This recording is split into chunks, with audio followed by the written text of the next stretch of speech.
Hey guys, Sneaky Snake here, Brothers in Arms, World of Warships, and today's video we're going to take a look at, well, one of the most ridiculous replays that I have ever seen, courtesy of IDEAnLeiTung of the EU clan TWA, Total War Alliance.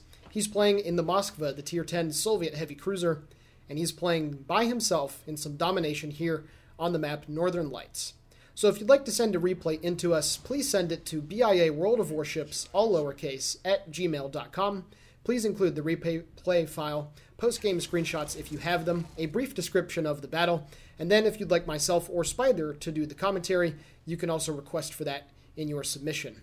So the video that you're going to see here today is the brand new world, not just EU, world record for damage dealt in a Moskva. Now this ship has been in the game for quite some time. I believe it entered the game around springtime of 2016, May or April or somewhere around there.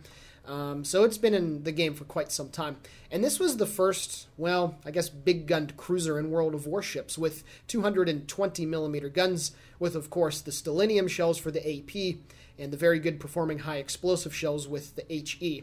And basically, this is a gunship at heart. Sure, it does have the radar, but this thing is an excellent fighter at mid to long range, being able to use its firepower. Again, both the AP and the HE are some of the best performing shells on a cruiser tier for tier in the game, and basically dealing damage and then occasionally pushing up into radar range to help your friendly teammates out. The ship has insane armor. There's 50mm of deck armor in a lot of places on the boat, and while the bow armor can get overmatched by 16-inch shells, it is very, very thin to hit, and it's also sharped. It has a very sharp angle at the front of the bow, very much like the Atlantic bows. For those of you that are knowledgeable about naval warfare and terminology like that, shipbuilding, a lot of warships back in World War II, at least in the later years, had the thing called the Atlantic bow, where basically it comes to a very, very thin point up at the front. But anyway, the Moskva is very tanky. That's what I'm trying to get with the bow that it has. And you can see here that he does have the range mod on for that very long 21 kilometers worth of range on the ship. And right there, over 6,000 damage on the Yamato with 7 HE shells that penetrate. This thing can reach out and touch ships at very extreme range. And like I said, it's a gunship at heart. This thing can stack up the damage very quickly. And you're going to see a lot of that in this replay today. So, of course, the Yamato decided to use his damage control on one single fire. So IDEAnLeiTung here is going to obviously send another round or another salvo down his way. But right here, he switches to armor piercing, and he's going to try and put the hurt into this Donskoy. And even though this dude is over 15 kilometers away and slightly angled, he aims up high for about 18,000 damage with 3 penetrating hits that were citadels and 1 over penetration. So an excellent shot right there that knocks the engines out of the Donskoy. And then as he angles up, he still gets a lot of shells on target, albeit for only 580 damage. But another thing about the Moskva is that it's very, very accurate. This ship, I believe, has the 2.05 Sigma that is a characteristic of most of the high tier, or I should say the tier 10 cruisers. So this thing has no trouble hitting targets, even if they're getting a small profile like that Dmitry Donskoy is now, because the accuracy on these guns is very, very good. Now, for the actual gameplay here, the position that he's in on the one line, more or less bow on at the moment, this is pretty standard for the Moskva. You will find a lot of players choosing to stay with the bow on kind of play style that you might find with a lot of the battleships like Iowa and Yamato. But don't get me wrong, and you're going to see plenty of that. There's in this replay, there's going to be plenty of movement throughout the course of this battle because, you know, a Moskva, like I said, for the third time, and I'll stop mentioning it after this, it's the gunboat at heart, so you need to be able to maneuver around the battle space and put yourself in a position where you can let these very deadly guns go to work. Now, that Donskoy is taking a lot of damage, and for whatever reason, he continues to fire in the open water, and yeah, I'm not 100% sure what that guy's doing. Obviously, IDEAnLeiTung has gotten quite a few fires on that Donskoy, and I think some other teammates have been shooting at him as well. But now is the time to move up. You can see that the enemy team has deployed on about a 45-degree line, extending from I2 all the way over to about F5, or excuse me, F8. So they're all kind of on the lower half of the map for the most part, and at the moment they do have 3 out of the 4 capture points. So The onus is definitely on IDEANLeiTung's team to get in there and try to get these capture points taken back. For whatever reason, they have completely neglected to defend B. The closest ship to the B cap is, well, it appears the Donskoy, 16.5 kilometers away from IDEAnLeiTung, so he's probably, I don't know, 12, 13 kilometers away from B. So obviously the Yu Yang realizes that he's going to be able to get in there without too much of an issue. So he's doing exactly that. But the enemy team still controls C and D. And you can see that they've stacked a lot of their Tier 10 ships over just south of the D objective, and it's not looking good for his friends over there. So this little push that's going on over here, definitely the pace needs to continue to keep up here. And you can see that IDEAnLeiTung is now speeding up once again, as he's getting ready to actually step on the B cap himself, even though this ship has very poor concealment at 13.8 kilometers. The enemy team is so far away from the B cap that he should be able to get it, which is nice. So he's up to 53,000 damage, which is pretty decent for the opening few minutes of gameplay here on Northern Lights. He gets another HE salvo going down range at the Yamato, and unfortunately, 4 of the shells do break. But that's okay, because now his Yu Yang is on the B cap. He's about to get on it as well, and he asked for a smoke screen, which was very nice of the Yu Yang. So now he's going to be able to get inside of it, and yes, he is going to be able to shoot from smoke without getting detected. This thing does have a rather large detection range when inside of smoke, but he's now inside of it. However, he's still detected. So this tells me a couple things. One, there is something that is closer than, at the moment, what appears to be about 12 kilometers, 12 point something for his detection range, but now it goes out. So this means that there is something on the 5 line very far to the east in his detection that was able to get a few peeks at him before he finally went undetected inside the smoke screen. So with that information known, it also means that the enemy team has pretty much abandoned the sea. There's the sea cap. There's really only that one destroyer that was spotting him for a few seconds there that is over in that vicinity. So at this point, with his team capturing B, it's very vital that somebody gets on the sea cap to hopefully flip this game around for his team.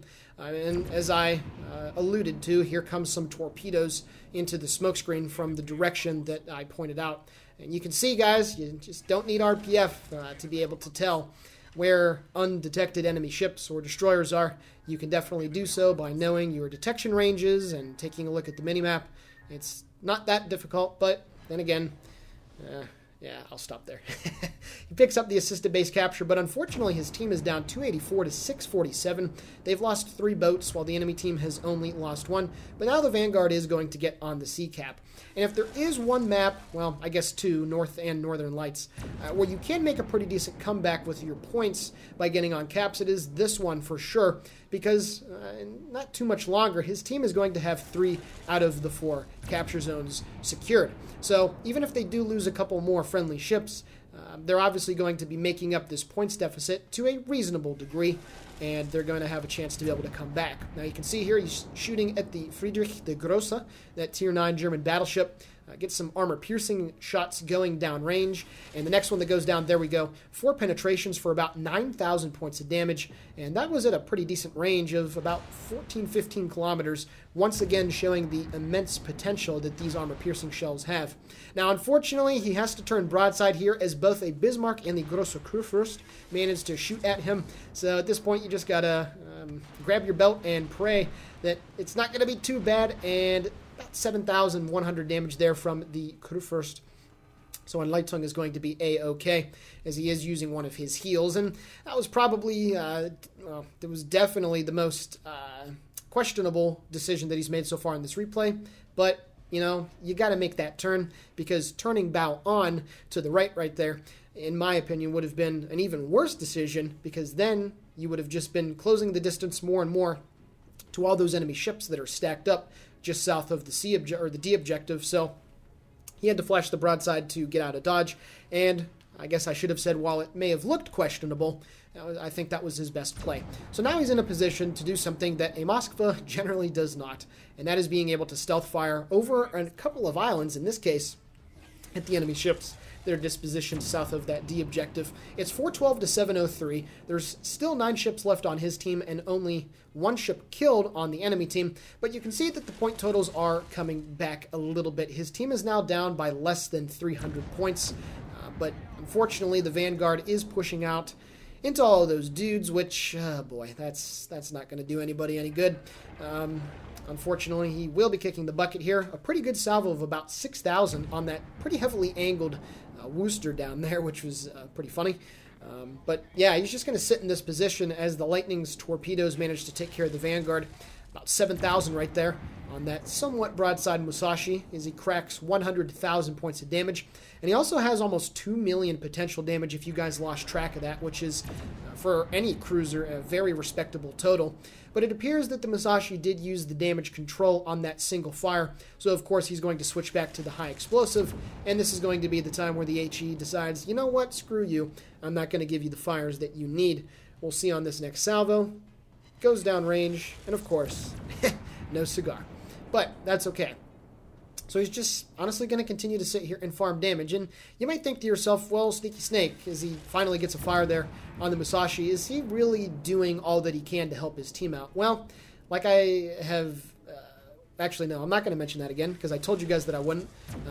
But where could he go right now to help out? There's a San Luis and a Buki that are well north of the D objective, that are getting some shots at that Rune, who is pushing too far forward. There's the Freddy and the Kurfürst, the Iowa that's over there, down to his south-southwest, that are engaging that glutton of enemy ships over there.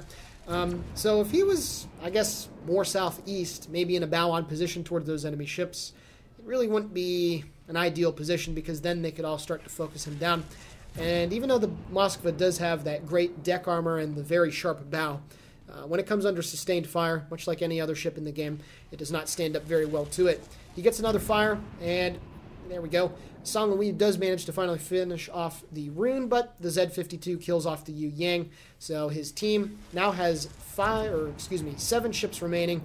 The enemy team has a total of 10. So definitely in a bad situation here. He does manage to get another fire on the Musashi as he's up to 140,000 points of damage, but unfortunately the Kurfürst of the enemy manages to kill the friendly Kurfürst. So now his team only has 6 ships left, and you can see that they're all quite a bit spread out. That Iowa is well down there, taking a lot of damage. The Freddy's taking a lot of damage. You honestly might be thinking to yourself at this point, how in the world are they going to be able to win this game? Well, guys, it's random battles on World of Warships, so this kind of stuff doesn't necessarily surprise me all that much, but you're definitely going to enjoy the next few minutes of this replay.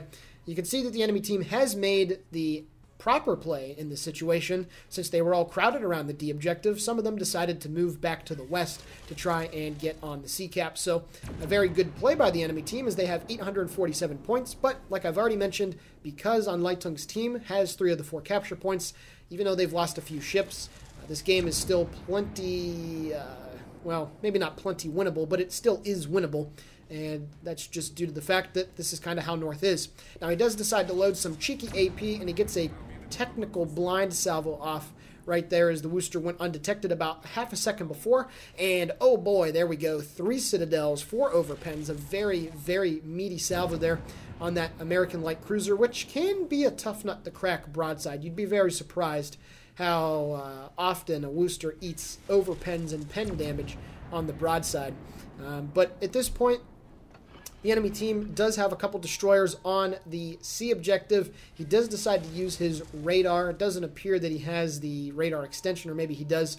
I don't remember the number off the top of my head, but I digress. His friend in the gearing is getting some shots there at the enemy Lightning, resetting that capture point, which is great. So a good bit of team play going on right here, which is always nice to see in random battles. But unfortunately, that Worcester is now getting a good angle on him and is starting to pelt him with the DPM that the Worcester is oh so famous for. The Lightning goes down to about 4,000 hit points before IDEANLeiTung's radar finally runs out, so they're not going to be able to get that destroyer kill, at least outright. But then at this point, the Musashi decides to push around the corner. And as he goes down to about 2,200 or 22,000 hit points, he is going to have to get out of dodge here, because that Worcester is just applying way too much pressure. But of course, this Musashi is coming around the corner as well. So he's going to fire over the shoulder as he is moving to the northeast now. His team that was north of D has come back to provide some level of support. Excuse me. So, it's still not looking very good for his team. It's 622 to 879. The Musashi is on fire. But what you're going to see right here is a very good display of accuracy. Over 3,000 damage with a lot of shells hitting near the bow on that Musashi. But then for this one, he's going to aim even lower because you can see that that bow is heavily unsaturated. And he gets another 6 pens for over 3,000 points of damage on the Musashi. And then once more, he's going to aim right at the very tip of the bow and get 7,000 points of damage. It's about knowing on the enemy ship where they haven't been saturated and getting your high explosive shot to impact those areas, because if you're able to successfully do so, you're going to get so much pen damage, and because these are 220 millimeter guns, they have zero issues overmatching the 32 millimeters of armor that is on a lot of the battleships at the high tiers. Now he does catch this Worcester sitting broadside. He shoots the HE out of the barrels just to get the armor piercing loaded. He's got 1 second left on the reload. The guns are now reloaded. He's looking for the shot there on the Worcester, so he decides to blind fire. And his blind fire is all right, 4,408 damage. The Worcester is sitting at, well, not full broadside, but a pretty questionable angle right there. And the armored piercing, oh boy, that was pretty southern, manages to land a double citadel and change on the Worcester for over 14k damage. The Worcester is using his heal, but this next armor piercing salvo manages to take care of business on that tier 10 American light cruiser. The Yamato shells fly in and only 1 over penetration. There were a couple bounces there on that guy, and then he quickly switches to the armor piercing. Unfortunately, the Musashi is going to get angled just enough, but you saw right there he was able to bounce that entire rear turret from the Musashi, which was pretty awesome if I say so myself. He's up to 250,000 damage, getting the armor piercing right into, or excuse me, the high explosive with 8 pens right into the superstructure. As he picks up the Witherer now, the Musashi goes down to 200 hit points, and then he manages to bounce quite a few of the return salvos right there, as he also picks up the Arsonist on that Japanese battleship, and now he's trying to look for the kill here on the enemy Lightning. The next salvo is out. It looks very good. Puts him down to 2,800 hit points. Is he going to be able to get the kill in time right as his radar is about ready to run out? The shots are out. Cologne was turning pretty decently. Unfortunately, no shell hits, but it still manages an incapacitation there. You can see that the Ibuki is running into the B cap. There's a lot going on right now, guys. I'm just trying to keep up. It is, holy crap, it is a 3 versus 7 situation right now. His team is still hanging on for dear life. Since the Ibuki is on the D cap, they've now been able to... oh boy, those torpedoes ran out. Oh man, that would have been the end of IDEAnLeiTung as we know it, but fortunately those torpedoes ran out. The Ibuki, as I was trying to say, is keeping the decap from giving the enemy team points. So they are delaying this very, very nicely, and they still have 3 caps that are generating them points as we're down to 2 minutes and 24 seconds left in this game. You can see that IDEAnLeiTung has now moved back and is heading towards the vicinity of C. He still has to wait another minute on his radar, but the friendly gearing is going to try and get on that capture point. It appears anyway. That enemy Yamato was also last spotted in G5. Now, he is detected, and there are 2 ships aiming at him. So if I were him, I would definitely be turning to the right now, simply because I don't know exactly where that Yamato is, but I would imagine, based off of his last reported, that he should be able to get an angle on that guy soon enough. The gearing makes the clutch play of the game, taking out the Z-52 with the blind torpedoes. I'm guessing the Z-52 didn't have his hydro up, or maybe he was out of hydroacoustics, but that is something that you definitely don't see often. And then, oh boy, 80,000 hit point Yami coming around the corner, and HE! He's shooting HE. Oh boy, you can't write this shit up even in Hollywood. 905 to 835 points. He's now getting the armor piercing loaded for that broadside Yamato, looking very tasty sitting right there, and that stellinium going in. Somehow 3 shells break and he only does 1,100 damage, but he is going to get the snapshot off here with the front turrets. We'll see what kind of damage he's able to get here. 5 over penetrations, 2,900 hit points, 921 to 835. The enemy Shimakaze, the enemy Lightning are still in the vicinity of the B objective, but at this point IDEAnLeiTung needs to try to make a play on this Yamato. So there could be torpedoes coming in from his port side, but he's just got to try to go forward and see what he can do to this guy, try to keep this battleship away. The Lightning gets detected as he uses his next radar radar. Unfortunately, he has the armor piercing loaded, but he's got to shoot the guns anyway. The shells go down, 1,100 damage on the Lightning, and then the Yamato makes the potato play of the century.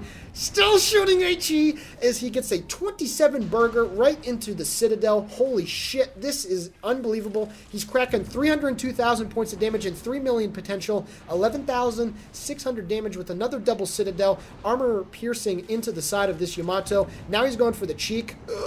29,000 damage. The shimmy takes care of the Ibuki. There's 10 seconds left. 949 to 853. He's got to stay alive here. Is he going to get it? He gets the kill. 993, 352. Holy shit. 1 second left. And then that's the end of a crazy game. Wow, wow, wow, wow, wow. Taking a look at the persönliche Wertung.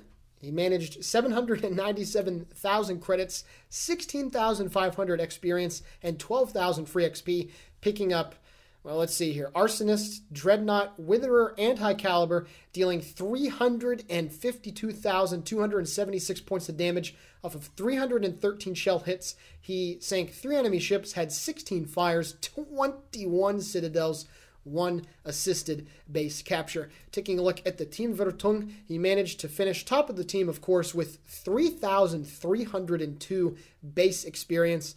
That is, for a Moskva, a pretty freaking amazing result. Taking a look at the ausführliche Bericht, he managed 288,000 damage with the main batteries, 100k with the HE, 188,000 with the armor piercing, another 62,000 with the fires that he set, and even his cheeky secondaries managed to do over 1,000 damage.